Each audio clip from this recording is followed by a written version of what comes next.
Hello and welcome to another episode of Chatting with the Experts, where I speak with phenomenal women, professional women, successful entrepreneurial women from Africa, from the Caribbean, and in the diaspora. And together they share with me a mission, which is to educate, to empower, and encourage women globally. Our topic today is we must make it a better world. And my guest, who will be joining me very soon, says education is the means to greatness. She is a fellow at the Harvard Kennedy School, and she focuses on matters involving activism, political linguistic issues, human rights, and international law. My guest also joined the Royal Society of Edinburgh, the Young Academy of Scotland, representing refugee minorities in 2019, and became the first ever woman to receive a degree of Doctor Honoris Causa, and was also named patron of the University of Kinshasa in 70 years. She's also the youngest ever Doctor Honoris Causa in the Democratic Republic of Congo history. And with that, I want to welcome the phenomenal Dr. Debora Kayembe. Welcome, Dr. Debora, to the show. I am so fascinated by your resume. I couldn't even read everything. So what I did is what I normally do. I just take some snippets of it. And if there's anything that you really want me to point out, please share it with us. Thank you for having me. And you were saying, we started off by saying, education is the means to greatness. So yes. So something that I would love you to talk about is never giving up, because I know that's one of the things you want to speak on. Why do you want to encourage people never? I mean, that sounds like something strange to say. Why are you going to encourage people never to give up? But you must have a story or a reason for saying that. Well, I was brought up in the Democratic Republic of Congo in Africa, where women rights and women condition are still in the backbone of our kitchens. We still have to fight within our families to get out there, to get out of the street, to get our voice within our own families. This is the family where I was born, a polygamic family. My father has 2 wives, and very quickly the marriage collapses. I was 2 years old. And then I was taken away from my mother at age 2 and was being entrusted to my father's family, because this is the tradition. We are a patriarchal families. So the woman, once you divorce, you don't have any right on your children.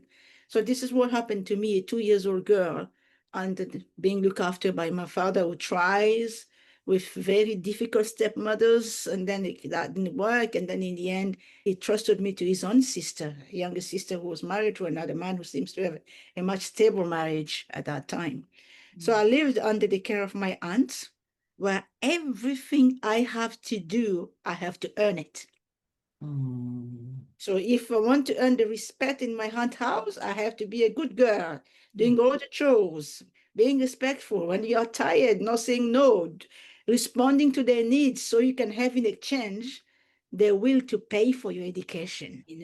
So I remember I was in primary school when the teacher says, if you are educated, no one can take that treasure away from you, because education is your treasure. If you can read and write, if someone tells you a lie, but you're still able to read and write and understand why what he's telling me is a lie. So in an environment where my parents were not there, my biological parents were not there, my brothers and sister were not there, there was my cousins. Sometimes they like me, sometimes they dislike me. My own power was my education. So in some level, in some period of time when we were grown up, my aunt has difficulties to pay my study. So she then privileged her own children and said, you can go when I think I have money to pay for you. You only have me, your aunts. I'm married here. There's nothing I can do. So it was like, you do this, you get this in exchange. But for me, I will do as much as they ask me to do at home, so they don't have an excuse not to pay for my education. Gotcha. You see, so it was that. I keep on studying. But in exchange of all that, in this midst of difficulties, I was always the first in my class, the best student. Yes. So that encouraged them at home also, because it was like themselves feeling, oh, we have an intelligent child in the house, so we can keep paying for her. We got the honor for us. So it was keeping and giving, you know. It's in this environment of cultural backbone of girls that I was brought up in the Congo, where I have to fight for everything I needed to get. And for me, there was nothing else than my own education, because at such a young age, I realized that was my freedom. And it indeed was your freedom. Yes, Look it at what was. you've accomplished today. Yeah. And so I guess that is what has given you that heart of gold to, look out for people who are underprivileged, underrepresented. I noticed that you joined the Royal Society of Edinburgh in 2019, I think you said. 2019, yes. Yeah, And it was also the Young Academy of Scotland for representing refugee minorities. Yes. Well, when I continue in DRC, obviously I finished I graduated at university, I get to go to the bar. And then there was another situation through the bar when they were saying, every student who finished this year, because they come in the reef of civil war, you have to go to do your prestation inside the country, not in the big cities. So my aunt says, okay, I don't have anywhere to take you. I don't know, I have any friend to put you in the next town where you can go to get your internship to become a lawyer. You have to find your own ways. Again, with my own determination, I decided to go on that place where my aunt was not there, my family was not there. I was on my own in the city, knowing nobody, only to complete my internship to become a lawyer and to be able to pass in the bar. So I went through all this determination of, if I have studies, why can I not become what I want to become? So I studied to become somebody. But if at the midst of becoming what I want to become, I have to give up, it doesn't make sense at all. I have to go to the end. So I eventually managed to get to the bar and starting to campaign for human rights in DRC. I remember the first time I came to the situation where I was doing a study on the field, and I went to the poorest area of Kinshasa, when I saw a baby of 3, 4 years old screaming because the child did not eat anything for 3 days. I asked the mother, why your child is crying like this? Well, we have no food for 3 days. I ran home, I got the food that was just throwing in my fridge and took it and went to give to the family. And I said, from now on, if your child is starving, you have to call me, I'll provide for you. Yeah. I was a young lawyer that I'm working and helping, and start opening my eyes around me, seeing the inequality that was existing in the Congo at that time. And it's still existing today, because now the country is collapsing in a civil war. It's a different story. But I have left Congo in 2005, fleeing for my safety, because as a human rights lawyer, I showcase violation of human rights throughout the years. So I was really afraid to stay in I settled in the UK. In the UK with my husband came another story of domestic abuse and domestic violence, which I survived again. Oh my word. And the reason why I left England to move to Scotland, because I was in a quest of peace. I needed peace after a difficult marriage. So that peace, I found it in Scotland, where, again, no one around me, only me with 2 babies, 11 months and 2 years old. My word. That I raised on my own for 20 years until this day. 20 Yes, years. without getting engaged in another relationship. But coming to the Royal Society of Edinburgh, when I arrived in Scotland, it was the lack of knowledge of the African culture and African heritage in the Scottish society. So when I joined the academy, my idea was, perhaps you hear stories, but I am the witness. I am the witness of what's happening in Africa, because I was educated in Africa. When I came at the society, no one believed that Congo could produce lawyers. And I said, what? There are plenty of lawyers in the Congo, So And here there is was, one. yeah. And you said, and here is one standing before you, right? Yes, yes. And that was another challenge because there were so many stories about Africa on this ancient society. Within this ancient society was just not truth about Africa. There Yes. was a lot of falsification. There was a lot of stereotyping, And that was the job I given myself when I joined the society. And I said, give me the chance to tell you what Africa is about. Give me the chance to describe you the strength of the African woman who lives in a society where her nature as woman is already downgraded, but she's still fighting to raise a family, to feed the family, to go through the education. And I think that gave me this portrait being erected because it changed the Scottish society on the way of seeing Africa. 4 years on working on policies, 4 years on rewriting story, rewriting narrative about Africa, made them believe this woman deserved it. Perhaps you don't know this, the Royal Society of Edinburgh exists for 267 years. It has a total of 167 portraits, all white male. Only one woman at that time arrived, that was the late Queen Elizabeth. And your portrait is there. And my portrait after that. That's commendable, Dr. Debora. Oh my God. That was the work that is about making a world where we're respecting each other by first knowing exactly who is the person next to me. No stereotyping, no making ideas, but who is he? Who is her? And then where does it come from? And learn from them. And then build the respect, tolerance, and dialogue around this situation. Exactly. And that's something I guess you helped put into place by being the example, being the one that they could relate to, being like a resource, like, okay, do you want to find out more about, let's talk, even if we're not talking about the whole African continent, which is much bigger than people can even imagine. Yes. Never represented correctly on the map. But then you say, let's start with even my country, and what questions do you need? You thought there were no lawyers? Here I am. You thought there were no lawyers educated in the DRC? Here I am.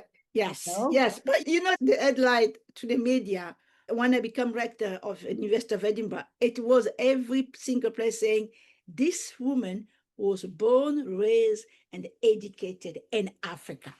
You see that? So Africa has a lot to give to the world.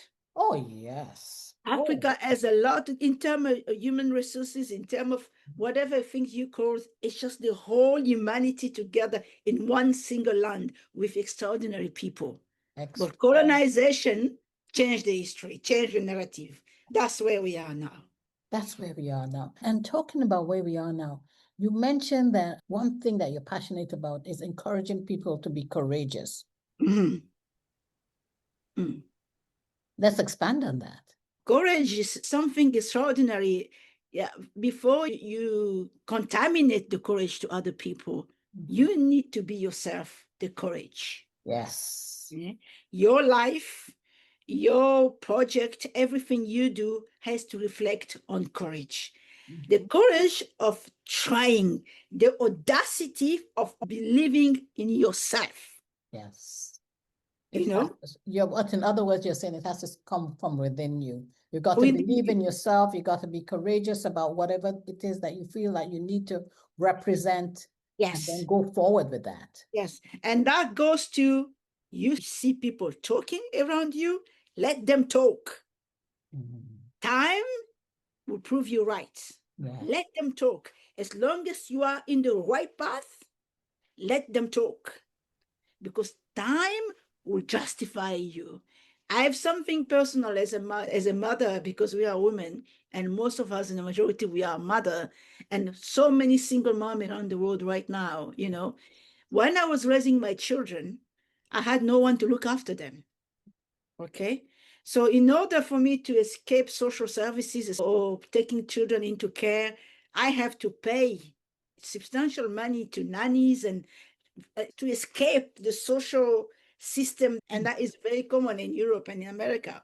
Mhm. And I remember every year as we were going throughout the year, I was saying to myself, how long I'm going to be paying this? You know, I got an opportunity to travel around the world. I cannot do that. I have small children. I have to stand by them and live to by side. And I'm telling this to every woman, don't discourage yourself, because through the end of the tunnel, there is a light, Yes. you know? So I was just waking up in the morning and I said, oh, today I got this opportunity to go to work in Japan, but I can't go because it's so far away for the children. They're so young. Goodness, I can't do that. I managed to work, and more, I was living my life, excited to my children, respecting my role as a mother, even though I felt so unjust to be raising my children on my own because their father walked away. But the day I become that lady the world was talking about, it paid off.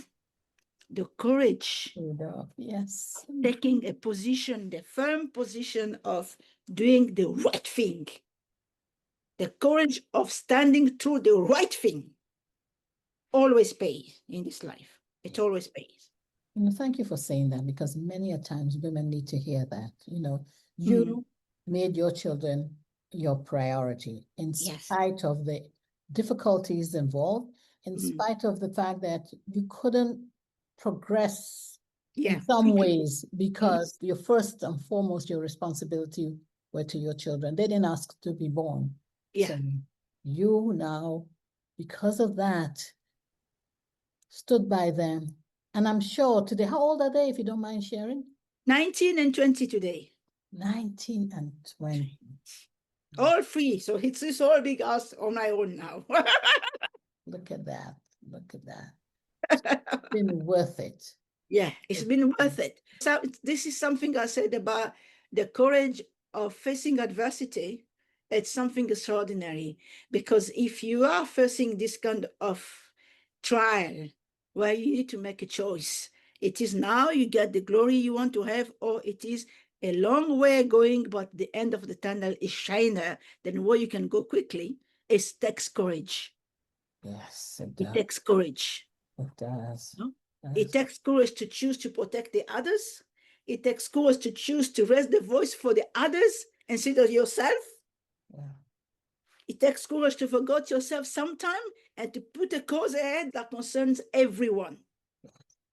It takes that courage, but it always pays. Always pays off. Yeah, always. I know that you describe yourself as an activist, and not just region of where you are in Scotland, but all around the world. And international law. Would you say that's your life experiences that have motivated you to do that? Because I know we talked about never giving up, but I know something else that you mentioned off camera to me was seek peace at any cost. Yes, yeah. Well, activism is one of the things in this world that expose you to many things. It exposes you to hatred for those who doesn't want you to continue in the path that you're going. But activism, most of all, you do it because you need peace around the society where you live, within your community, within your inner circle, And I remember being a child who was born into conflict. I think that exercise started, as you say, my own life experience. I was a child born into conflict in a house where peace was not there. And then I've been moving at such a young age from one house to another in just trying to seek peace. And I realized the importance of having a peaceful life when you can negotiate peaceful life for yourself and negotiate peaceful life for the others. Seeking peace in our lives is the greatest gift that we could not ever give to ourselves or to other people. Throughout my marriage, I was married only for 4 years.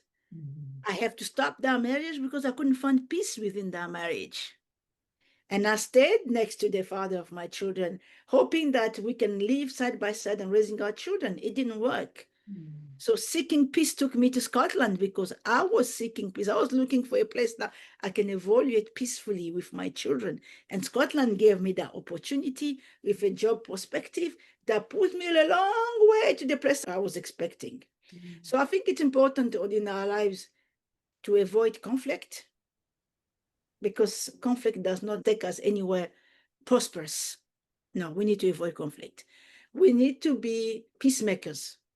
And the peace that we have to make around us has to be sustainable. And it has to come from our own lived experience. Yes. Once we have lived that experience, we can share them with the others easily because we have been through the same process. It's very important.